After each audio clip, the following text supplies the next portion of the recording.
नमस्कार मित्रों, मैं हूं दीपक कुमार रथ और उदय इंडिया डिजिटल में आपका बहुत स्वागत है। मित्रों, भारतीयता का शंखनाद में आज मैं एक भारत की महान देशभक्त जिनको आप सब जानते हैं, वीर सावरकर। और आप सबको मालूम है कि 26 फरवरी को वीर विनायक दामोदर सावरकर की पुण्यतिथि थी और 1966 में उन्होंने देह त्याग दिया। एक संत की तरह उन्होंने एक तरफ से समाधि ही ले ली। आप सबको मालूम है 1952 में वीर सावरकर ने घोषणा की, वह कल्पना से परे पूर्णता महसूस कर रहे हैं और अपने मातृभूमि की स्वतंत्रता का साक्षी बनकर बेहद खुश है। वह संस्कृत के एक दोहे में विश्वास करते थे जिसमें लिखा था, धन्यो हम कर्तव्यम में न विद्यते किंचित, धन्यो हम प्राप्तव्यम सर्वमाद्यम संपन्नम।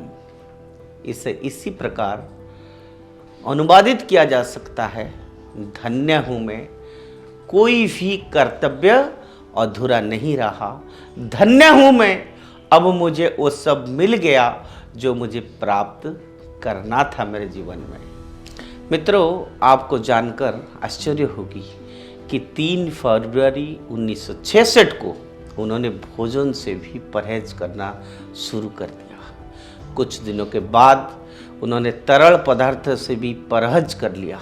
उन्होंने अपने चिकित्सकों को निर्देश दिया कि उन्हें कोई दवा ना दे।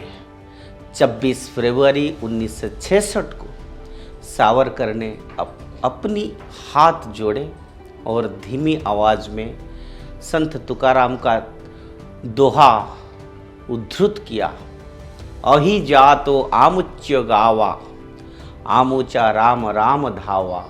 हम अपने पैतृक शहर जा रहे हैं, कृपया हमारी विदाई स्वीकार करें। ये उनकी आखिर शब्द थे। शनिवार 26 फरवरी 1966 को सुबह लगभग 11 बजे महान हिंदू संतों की परंपरा के अनुसार सावरकर ने मुंबई में अंतिम सांस ली। आज हम उनको श्रद्धांजलि अर्पण करते हैं और हर भारतीय को, हर युवा को करना भी चाहिए, क्योंकि एक संत थे, एक आदर्श पुरुष थे और देशभक्ति क्या होता है ये उनसे हर व्यक्ति को अनुकरण करना चाहिए। वीर सावरकर महानतम देशभक्तों में से थे।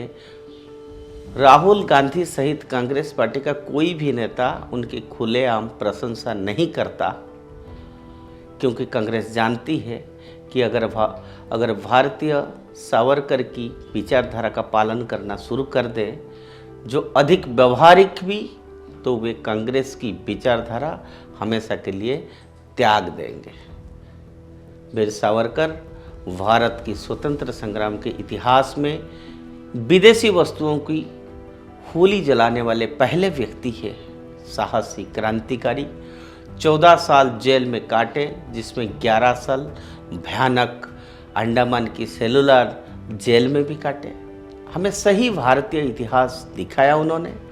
अंग्रेजों की छेड़छाड़ की हुई इतिहास नहीं, एक अखंड भारत के लिए लड़ने वाला सेनानी, समाज सुधारक, जो उच्च जाति के व्यक्ति होने के बावजूद दलित अधिकार के लिए लड़ते थे। उनके नेतृत्व में 10 वर्षों की भीतर रत्नागिरी से अस्पृश्यता समाप्त हो गई।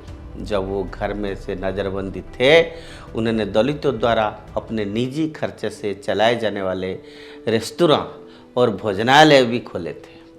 उन्हें ज़्यादातर उन मूर्खों की और सीमित दिमाग वाले लोगों द्वारा खलनायक माना जाता था जिन्होंने कभी उनके दर्शन का अध्ययन नहीं किया है।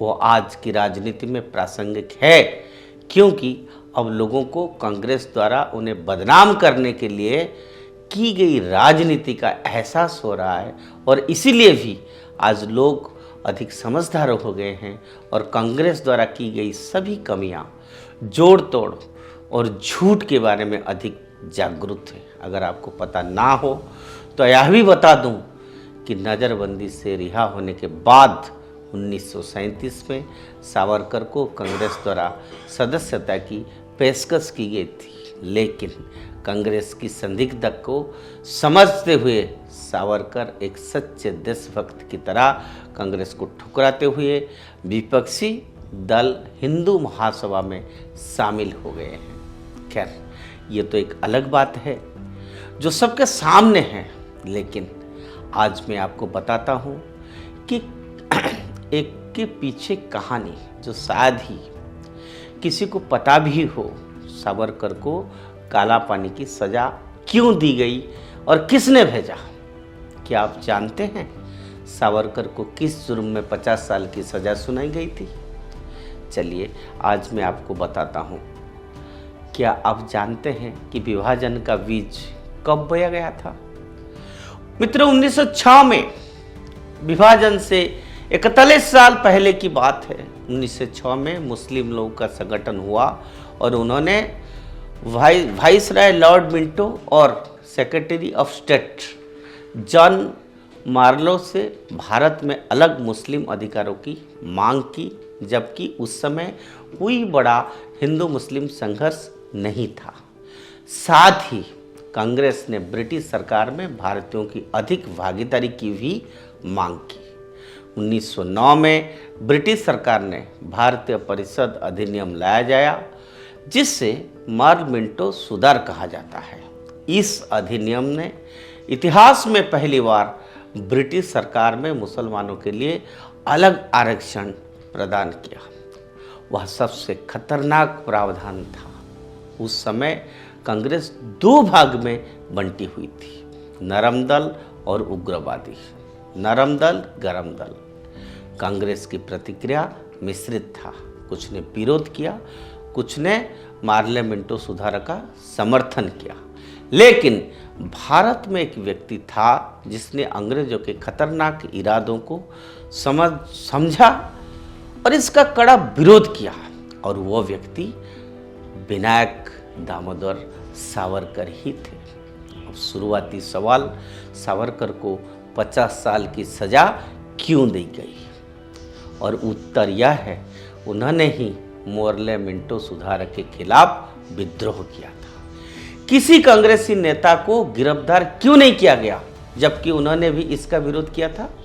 क्या उन्होंने सचमुच विरोध किया या सिर्फ एक मैच फिक्सिंग था?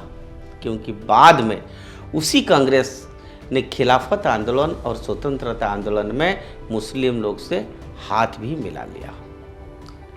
अब एक बात और, वो जज कौन थे? उन्होंने सावरकर को 50 साल की जेल की सज़ा सुनाई थी। 2 ब्रिटिश जजों के अलावा एक हिंदुस्तानी भी थे और उनका नाम सर एन चंदावरकर था। अब ये श्री चंदावरकर कौन थे? इस प्रश्न का उत्तर है कि वो कांग्रेस के पूर्व अध्यक्ष थे। जी हाँ, आपको सुन के आश्चर्य हो रहा होगा। कांग्रेस के एक पूर्व अध्यक्ष से न्यायाधीश बने चंदावरकर, उनको अंग्रेजों ने नाइटहुड की उपाधि भी दी थी।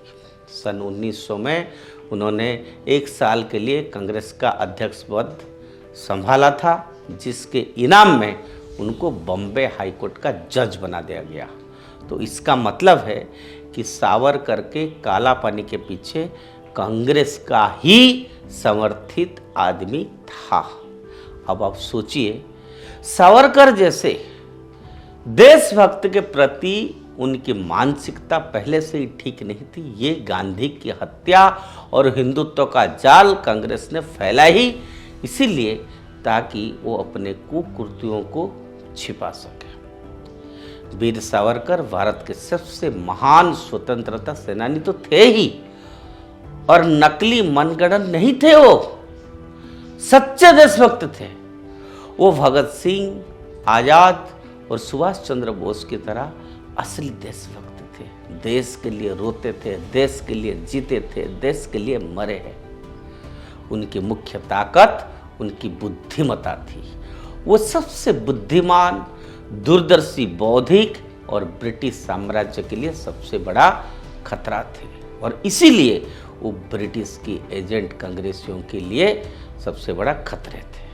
कांग्रेस को अंग्रेज़ों ने अपनी सुविधा के लिए खड़ा किया था, तो उनकी सुरक्षा के लिए सावरकर को जेल तो भेजना ही था ना। अब आप सोच सकते हैं कि कांग्रेस की नस नस में हिंदू सनातन के प्रति कितना नफरत है कि वो उस विचारधारा को मानने वाले से कितनी नफरत करने लगते हैं। आपने आजकल राहुल गांधी को देखा है किस तरह से वो श्री राम भारत माता की जय का मजाक उड़ाते रहे हैं।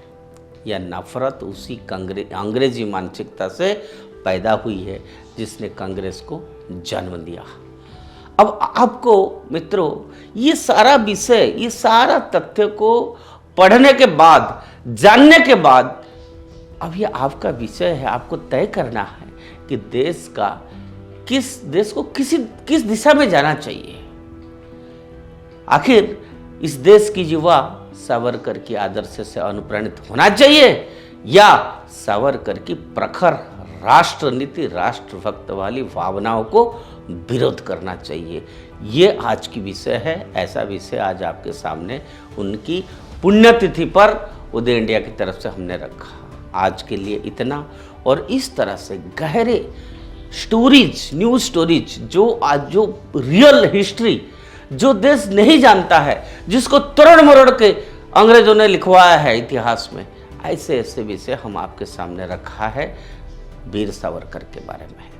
हम आपको रिक्वेस्ट करते हैं उदय इंडिया से जुड़े रहिए और उदय इंडिया को सब्सक्राइब करिए। वंदे मातरम।